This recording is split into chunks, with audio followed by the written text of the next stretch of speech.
네, 이번 시간은 퀀트로 알아보는 시장 방향성과 전략을 세워보도록 하겠습니다. 유진투자증권 글로벌 매크로팀의 안지선 연구원 오늘 나오셨습니다. 안녕하세요. 네, 안녕하세요. 네. 자, 지금 변동성이 굉장히 큰 시장의 어떤 흐름을 지금 보여주고 있는데요. 네네. 일단 시장부터 좀 짚어볼까요? 네, 일단 시황부터 말씀을 네. 드리자면은 일단 9월 FOMC 후폭풍이 굉장히 심상치 않은 상황입니다.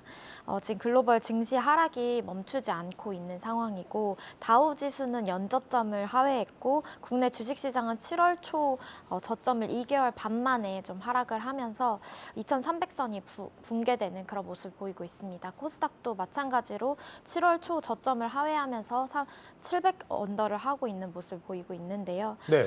미국 연준의 긴축 정책이 점점 강해지는 크레센도의 움직임이 보이고 있기 때문에 주식시장은 침체밖에는 답이 없구나라는 그런 기대감을 가졌던 부분이 좀 붕괴되면서 이제 주식시장이 크게 반응하는 것으로 보이고 있습니다. 지금 8월 말 저는 이제 잭슨 홀 미팅 후에는 계속해서 보수적인 관점을 유지를 해왔었는데요. 네. 지금 4%에 육박하는 단기 금리가 보여지고 있어서 현금 형태의 자산에 비해서 주식시장이 가지는 위험 자산의 매력이 좀 많이 떨어지고 있는 상황이라고 판단을 하고 있습니다. 네. 현금 형태의 자산에 비해서 위험 자산의 매력도가 떨어진다. 이게 그 이유가 뭘까요? 지금 단기 금리 말씀드렸다시피 채권 금리나 단기 금리, 예금 금리가 굉장히 많이 올라가고 있기 때문인데요. 네. 금리 상승을 계속해서 FOMC가 진행을 하면서 그런 현상이 많이 일어나서 지금 주식 시장의 기대 수익률이 굉장히 높아진 상황입니다. 예를 들어서 미국 등 주요 지금 중앙은행 긴축이 예상보다 더 좀 잔인한 것으로 파악이 되고 있는데요. 네. 미국이랑 한국의 1년 미만 단기 금리, 그러니까 그 예금이나 다름없는 상품들, MMF나 이런 그런 상품들의 금리가 수익률이 4%를 넘어섰습니다. 그래서 예를 들어서 미국 S&P 500 기업들의 배당 수익률을 보시면은 1.8%밖에 안 되거든요. 근데 단기 금리, 예금이랑 다름없는 상품들의 수익률이 배당 수익률이 2배가 넘는 그런 상황이 지금 지속되고 있습니다. 그래서 지금 주식의 매력도가 굉장히 떨어진 상황이다라고 판단을 할 수가 있고요. 현재 네. 주식시장 기대 수익률이 S&P 500 기준으로 봤을 때는 6% 정도 되고요. 70년대 이후 미국 S&P 500의 연간 수익률 표준 편차가 16%거든요. 그러면 이제 샤프 레이시오가 좀 2% 정도의 수익률 차이를 넘기기에는 주식시장의 매력도가 굉장히 많이 낮아진 것으로 확인이 되고요. 국내 상황도 마찬가지입니다. 1, 2년 정기 예금 금리가 지금 현재 3.3%로 지금 점쳐지고 있고요. 네. 3년 국채 금리는 지금 4%를 넘어섰습니다.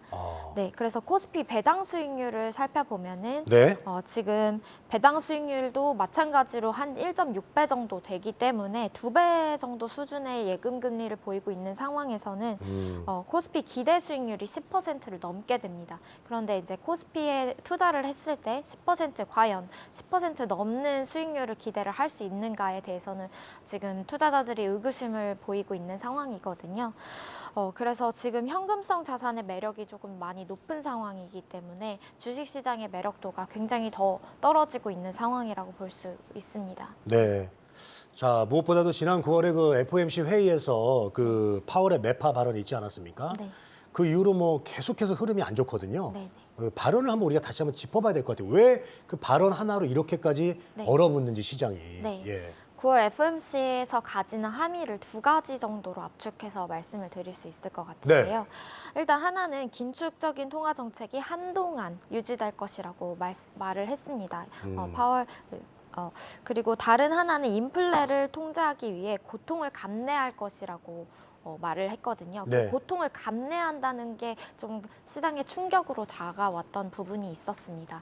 고통을 감내한다는 것은 경기 침체나 가계나 기업들이 피 흘릴 때까지 좀 지속적으로 금리를 올리겠다라는 의지의 표현이었거든요.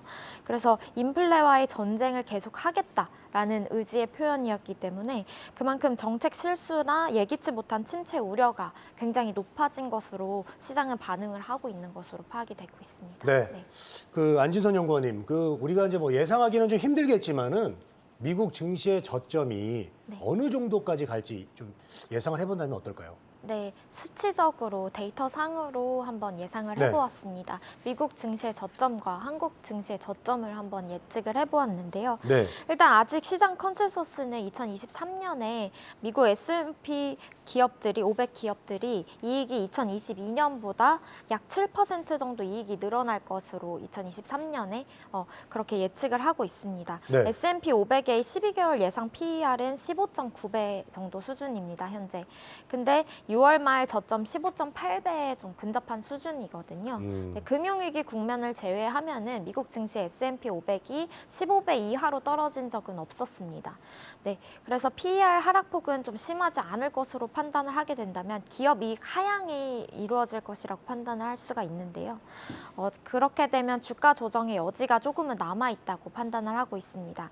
지금 미국 기업 이익이 내년에 올해보다 감소하지 않는 그런 시나리오라면은 S&P 500은 3,300에서 3,500대가 이제 적정 수준이다라고 판단을 하고 있고요. 2023년에 만약에 12개월 포 EPS 수준이 좀 올해 대비 5%에서 10% 정도 감소하게 된다면은 그런 가정 하에서는 S&P 500은 3,160에서 3,300 정도 수준까지 지금부터 5%에서 10%는 더 조정이 있을 수 있다라고 판단이 되거든요. 그래서 이익 수준에 따라서 좀 지수가 판단하는 레벨이 달라질 텐데 지금 내년에 기업 이익을 5%에서 10% 감익을 조정을 한다면은 3,160에서 3,300까지는 더 내려갈 수 있는 수준이다 이렇게 판단을 하고 있고요. 한국도 마찬가지입니다. 네.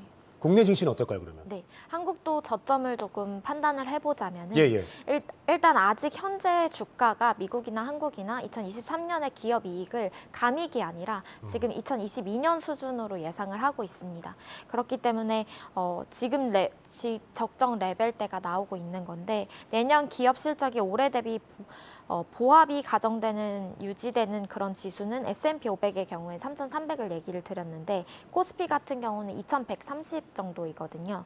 근데 기업 이익이 5%에서 10%까지 감소한다는 가정을 한다면은 네. S&P 500은 3,160 그리고 코스피는 1,920에서 2,020까지 정도 떨어질 수 있는 그런 가능성을 내포를 하고 있습니다. 그래서 경제적 고통이 예상되는 지금 상황에서는 5%에서 10% 정도의 하락 여지가 조금 남아 있다라고 보여지고 있습니다. 네, 뭐 안 좋은 소식만 계속 이렇게 들려오는데요. 네, 수치적으로는 그렇게 해석을 할 수가 있다.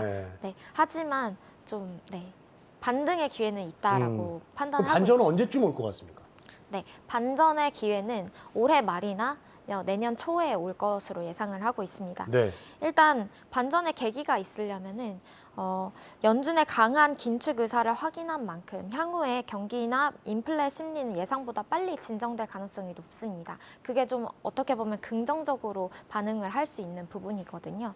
그래서 예상보다 좀 빨리 진정이 된다면 인플레이션이나 여러 가지 경제적인 그런 수치들, 매크로 지표들이 우리가 지켜보고 있는 그런 매크로 지표들이 빨리 진정이 된다면은 4분기에는 연준 통화 정책이 긴축의 정점을 지나게 될 수 있습니다.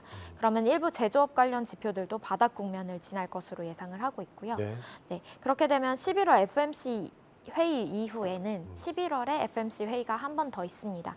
그렇기 때문에 내년 초 금리 인상 사이클의 마무리가 좀 예측이 되고 그러면 중국 10월 당대회 이후 점진적인 제로 코로나 정책이 예측이 될 수 있고요. 네. 그렇게 되면 러시아나 우크라이나의 전쟁 이슈도 조금 점진적으로 잦아들게 되면 올해 말이나 내년 초에는 반등의 기회가 있을 것이라고 판단하고 있습니다. 네. 자, 여기까지 듣겠습니다. 현 시장 상황 그리고 전망까지 알아봤습니다. 유진투자증권 글로벌 매크로팀의 안지선 연구원이었습니다. 오늘 말씀도 고맙습니다. 네, 감사합니다.